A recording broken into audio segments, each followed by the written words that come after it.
이 인물이 궁금했다. 제30회 바울 15. 바울이 예루살렘에서 결박과 환난을 당한 까닭은? 예루살렘에 들어가면 결박과 환난이 기다리고 있을 것이라는 성령의 말씀. 예루살렘에 들어가면 유대인들이 바울을 결박하여 이방인의 손에 넘겨줄 것이라는 성령의 말씀에도 바울은 기어이 예루살렘으로 들어갔습니다. 그렇다고 이런 바울의 행동이 성령에 대한 불순종은 아니었습니다. 성령이 바울에게 지시하거나 명령을 내린 것이 아니기 때문입니다. 성령은 바울에게 예루살렘에서 일어날 위험한 상황에 대해 미리 알려준 것뿐이었습니다. 이때 바울이 취할 수 있는 경우의 수는 3가지입니다. 예루살렘에 들어가는 것, 예루살렘에 들어가지 않는 것, 상황이 나아질 때까지 기다렸다가 들어가는 것, 이렇게 3가지 중에서 어느 하나를 선택할 수 있습니다. 바울이 어느 것을 선택한다고 해도 성령은 바울의 의사를 존중해 주십니다. 왜 이것을 선택하지 않고 저것을 선택했느냐고 바울을 책망하거나 꾸짖지 않습니다. 왜냐하면 성령은 사람의 자유와 사람의 인격을 존중해 주시기 때문입니다. 성령은 사람의 자유와 인격을 완벽하게 보장해 주시는 가운데 사람을 도우시는 분이시지 사람의 삶에 일일이 간섭하거나 개입하시는 분이 아니시기 때문입니다. 바울은 성령의 말씀에도 불구하고 예루살렘에 들어가는 선택을 했습니다. 바울이 왜 이런 선택을 했을까요? 그 이유는 당시 상황에서 이 선택이 최상의 선택이라고 바울은 생각했기 때문입니다. 그런데 바울은 무엇을 기준으로 이런 선택을 한 것일까요? 여러 가지의 경우 중에서 한 가지 경우를 선택했다는 것은 어떤 기준이 있었다는 것을 의미하는 것인데 바울은 어떤 기준에 따라 예루살렘에 들어가는 선택을 한 것일까요? 그 기준은 바로 하나님입니다. 만약 바울이 자기 자신을 기준 삼는 사람이었다면, 즉 바울이 자신의 유익과 이익만을 생각하는 사람이었다면 예루살렘에 들어가겠습니까? 들어가지 않겠습니까? 들어가지 않습니다. 절대로 들어가지 않습니다. 결박과 환난이 자신을 기다리고 있다는 것을 뻔히 알고 있는데 왜 들어갑니까? 바울이 자신을 기준 삼는 사람이었다면, 즉 자신의 유익과 이익을 생각하는 사람이었다면 예루살렘에 들어갈 리가 없습니다. 바울이 예루살렘에 기꺼이 들어가는 선택을 한 것은 바울이 하나님을 기준 삼았기 때문입니다. 그런데 자칫하면 이 표현이 여러분들의 오해를 부를 수도 있습니다. 즉 바울이 하나님의 영광을 위해서, 하나님의 존귀를 위해서, 하나님 나라의 확장을 위해서, 하나님께 은혜를 갚기 위해서 위험을 무릅쓴 것이라고 오해하실 수도 있습니다. 그러나 바울이 하나님을 기준 삼았다는 의미는 그런 의미가 결코 아닙니다. 여러분께 여쭈어 보겠습니다. 바울이 3차에 걸쳐 선교 여행을 하면서 그리스도의 복음을 전하는 동안 바울과 그리스도의 복음에 대해 호의적인 반응을 보인 사람들이 누구였고 적대적인 반응을 보인 사람들이 누구였습니까?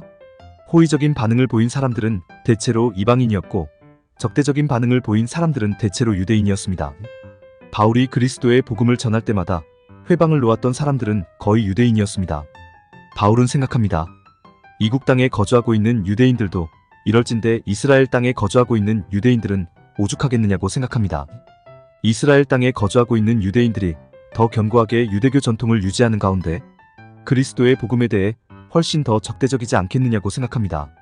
바울은 이것을 견딜 수 없는 것입니다.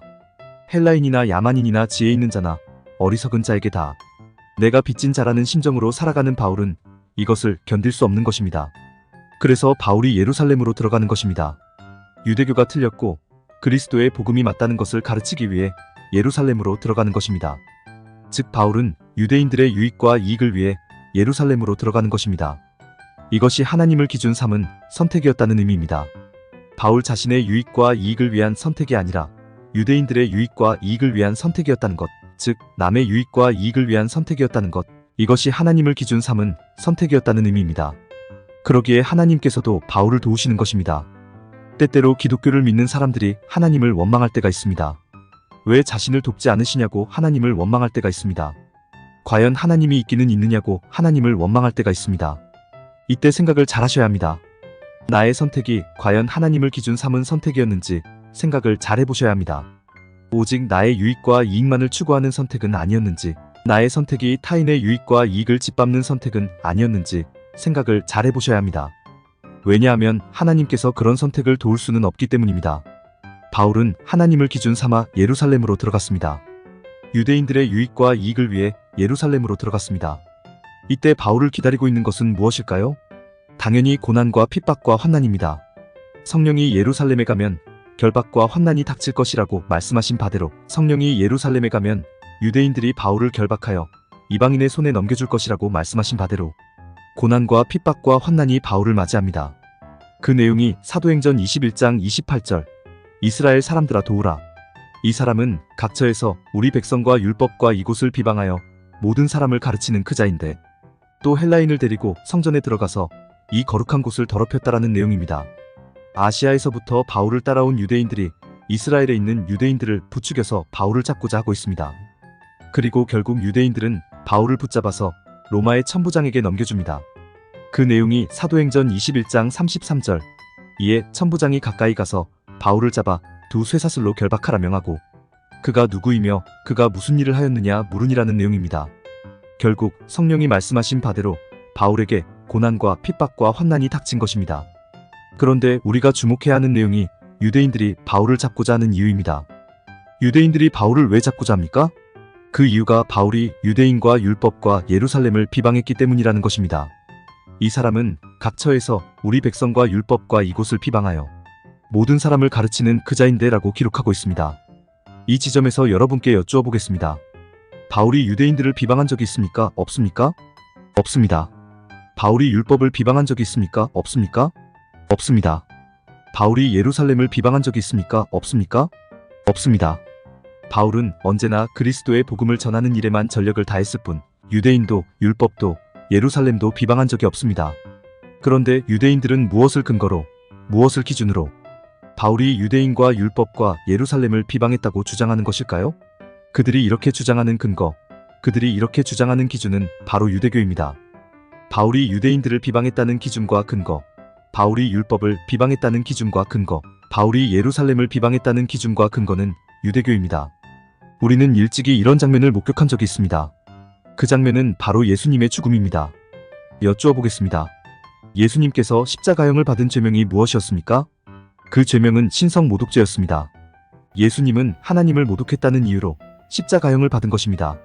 그런데 예수님께서 하나님을 모독한 적이 있습니까? 없습니까? 없습니다. 예수님이 하나님의 본체이신데 어떻게 예수님께서 하나님을 모독할 수 있습니까?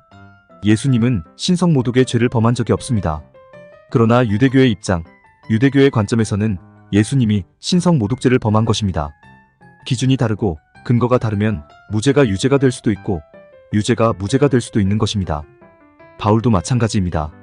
바울은 하나님의 관점에서, 하나님의 기준에서 유대인들과 율법과 예루살렘을 비방한 적이 없습니다.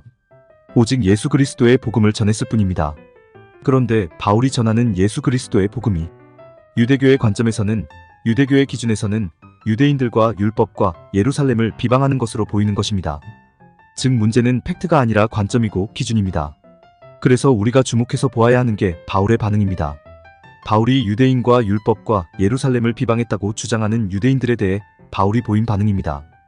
바울은 자신이 유대인들을 비방했다는 것에 대해 아무 변론을 하지 않습니다. 바울은 자신이 율법을 비방했다는 것에 대해 아무 변론을 하지 않습니다. 바울은 자신이 예루살렘을 비방했다는 것에 대해 아무 변론을 하지 않습니다. 왜 변론을 하지 않습니까? 변론을 해도 아무 소용이 없기 때문입니다. 유대교를 근거로 하는 유대인들, 유대교를 기준으로 삼고 있는 유대인들의 사고방식, 유대인들의 인식체계, 유대인들의 행동원리가 근본적으로 바뀌지 않는 이상 그들의 눈에 바울은 유대인과 율법과 예루살렘을 비방한 것이 확실하기 때문입니다. 그래서 바울은 변론을 하는 것이 아니라 유대인들에게 하나님을 가르칩니다. 그 내용이 사도행전 22장 3절로 21절에 기록되어 있습니다.